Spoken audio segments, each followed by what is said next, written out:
आपका स्वागत है बाल विकास के ऑनलाइन क्लासेस में। और आज का टॉपिक है खिलजी वंश।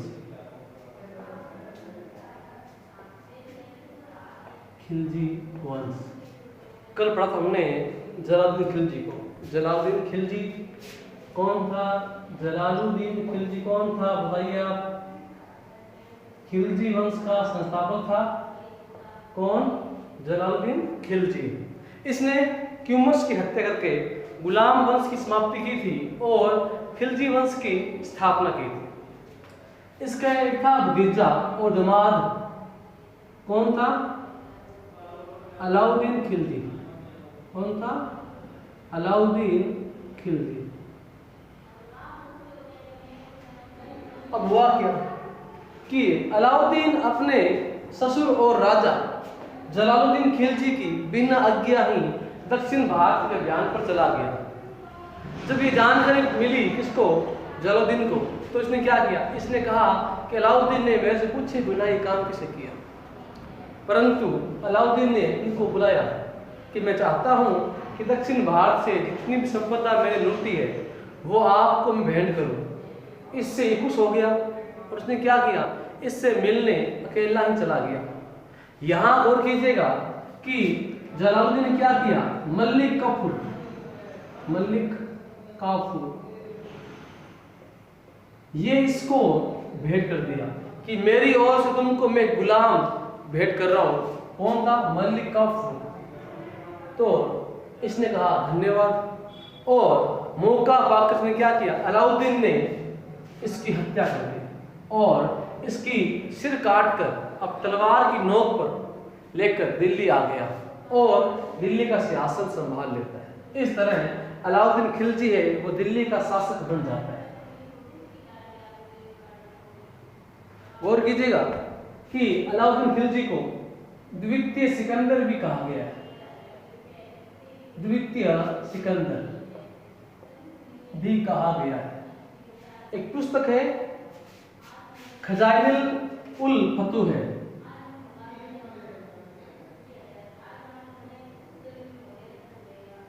ये पुस्तक लिखी है अमीर खुसरो ने। अमीर खुसरो आपके तुगलक वंश में आएगा। इसने अपनी पुस्तक में अलाउद्दीन को बोला है विश्व का सुल्तान और क्या बोला है? जनता का चरवाहा बोलते हैं गड्ढे को जो भेड़ चराता है। तो ये क्या है? जनता का चरवाहा है और विश्व को क्या है? सुल्तान है। अलाउद्दीन खिलजी के इसके अलावा हम देखें तो इसने कई अभियान किए। अपनी किताब में आपके अभियान आता है, वो अभियान है रणथंभौर अभियान। रणथंभौर अभियान। रणथंभौर में उस समय शासक थे हमीरदेव। हमीरदेव के पिता थे जेतर सिंह। हम बात करें कि अलाउद्दीन से पहले जलालुद्दीन भी रणथंभौर पर हमले करने की गलती कर चुका था और रणथंभौर किले को घेर लेने के पश्चात लंबे टाइम तक उनकी सेनाएं इस किले में प्रवेश नहीं कर सकी। तब जलालुद्दीन खिलजी ने कहा था कि मैं ऐसे किले को मुसलमानों के एक बाल के बराबर नहीं समझता। अब देखते हैं अलाउद्दीन खिलजी ने यहाँ हमला क्यों किया? इसके पीछे कारण आता है। कारण क्या है? ये जाता है अभियान पर। कहां पर? गुजरात अभियान। गुजरात अभियान पर मतलब ये गुजरात पर हमला करता है और वहां शासक थे भीमदेव। उनको ये हरा देता है और वहां से बड़ी मात्रा में धन संपदा लूटकर ये वापस दिल्ली की ओर आ रहा होता है। अगर आपने मैप पर गौर किया हो तो गुजरात से दिल्ली आते समय आपको रणथंभौर के अंदर से गुजरना पड़ता है। तो वहां क्या हुआ? इसकी सेना में दो थे सेनापति। एक था मोहम्मद शाह का संबंध मंगोल से है, मतलब ये मंगोल था, मंगोल जाति भी। और एक था के हेब्रू। ये दो व्यक्ति हैं मोहम्मद शाह और के हेब्रू। इन्होंने क्या किया? इन्होंने मौका पाकर अलाउद्दीन खिलजी को घायल कर दिया। इनकी प्लानिंग ये थी इसको मार देंगे, परंतु घायल हुआ था। इसको अधमरा करके, मर चुका है, इसको अधमरा करके ये सारी धन संपदा लूट कर वहां से भाग गए। तो सेनाओं ने क्या किया, इसका पीछा किया, किसका, मोहम्मद साहेब का और केहबरू का। और ये इनको अब ध्यान था कि अब पकड़े जाएंगे, तो क्या करते हैं, ये पहुंच जाते हैं कहां पर, रणथंभौर में। गौर कीजिए भाई, उस समय हमीरदेव चौहान कोटिजन्य यज्ञ कर रहे थे, कोटिजन्य यज्ञ।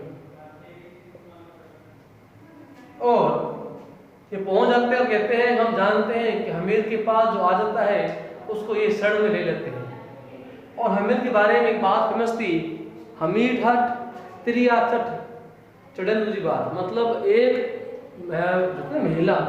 महिला का श्रृंगार और हमीर की जिद अगर हो गई तो दोबारा से चेंज नहीं होती।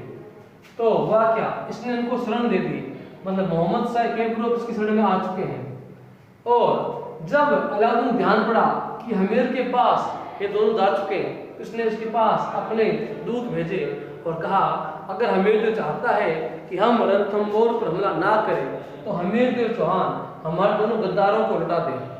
हमीर ने बोल दिया कि ये दोनों मेरे शरण में आ चुके हैं और मैं अपने शरण में आए किसी भी व्यक्ति को जाने नहीं दूंगा।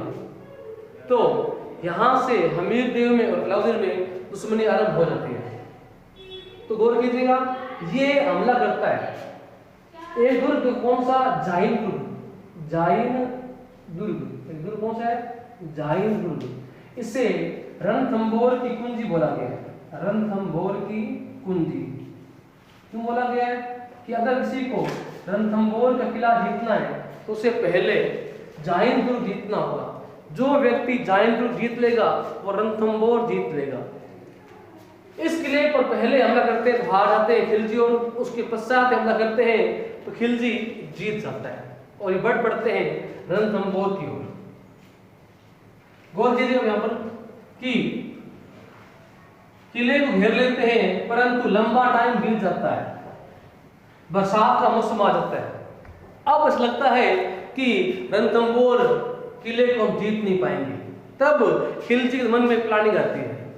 खिलजी हमेशा ही धोखाधड़ी से युद्ध को जीता करता था। इसने क्या किया, इसने अलाउद्दीन ने क्या किया, अलाउद्दीन ने कहा अपने दूत को कि जाओ हमीर के पास और बोलो कि अलाउद्दीन तुमसे दोस्ती करना चाहता है। तो वही कि ये गए हमीर के पास कि हम चाहते हैं कि बिना युद्ध के भी बात सड़ सकती है। हमीर ने क्या किया, दोस्ती करने के लिए अपनी ओर से दो मंत्री भेजे, रणमल और रतिपाल।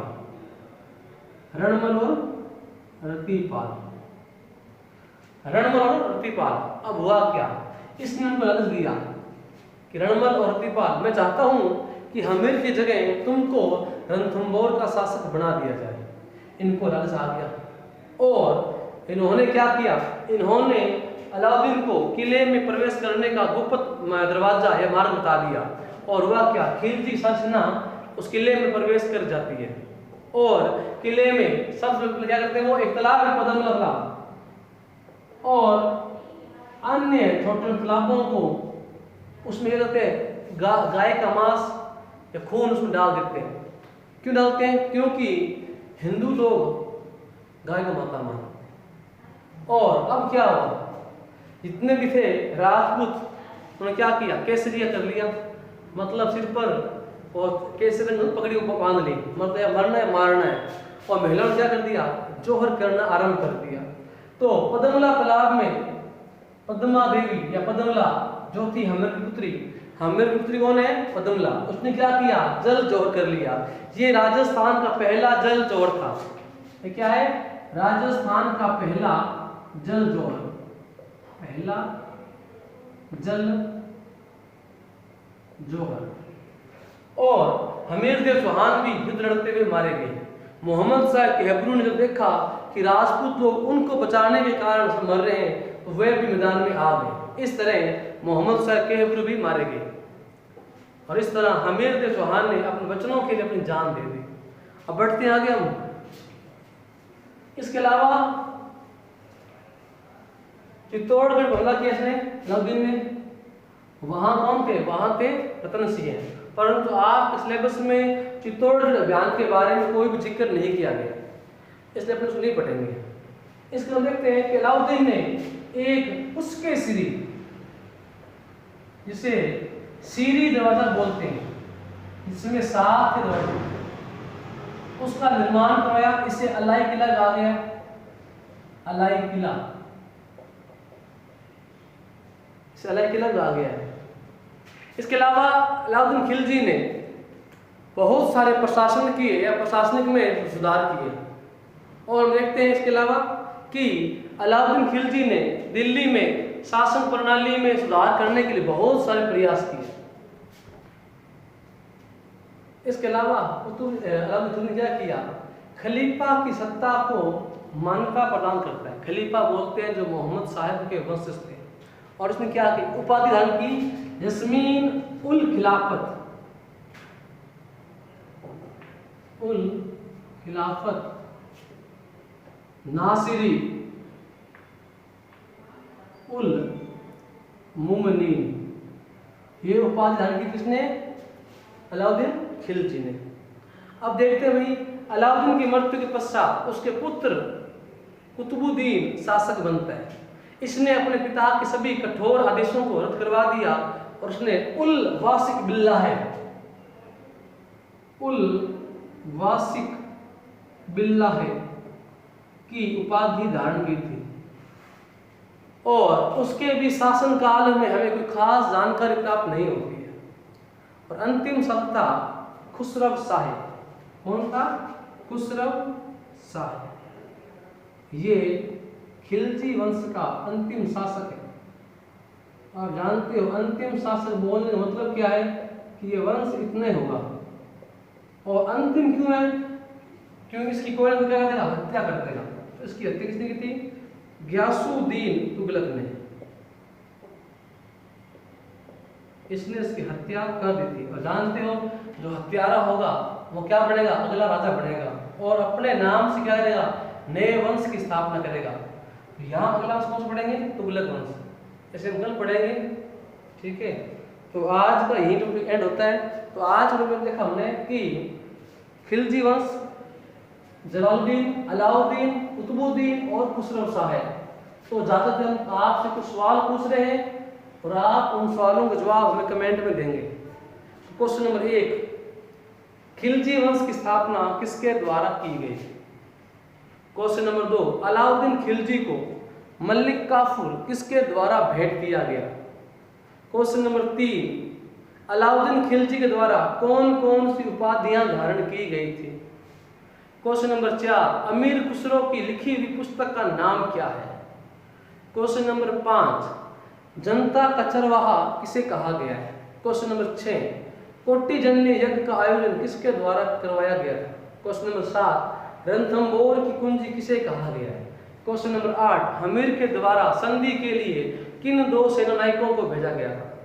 क्वेश्चन नंबर 9, खिलजी वंश का अंतिम शासक कौन था? और क्वेश्चन नंबर 10, अंतिम शासक की हत्या किसके द्वारा की गई थी? इन सभी सवालों के जवाब आपको हमें इस वीडियो के नीचे कमेंट के द्वारा देने हैं। और जो विद्यार्थी जवाब सही देंगे सभी सवालों की, उनके नामों की घोषणा अगले वीडियो में की जाएगी। तो आपको वीडियो पसंद आया तो आप इसे लाइक कीजिए, कमेंट कीजिए और शेयर कीजिए।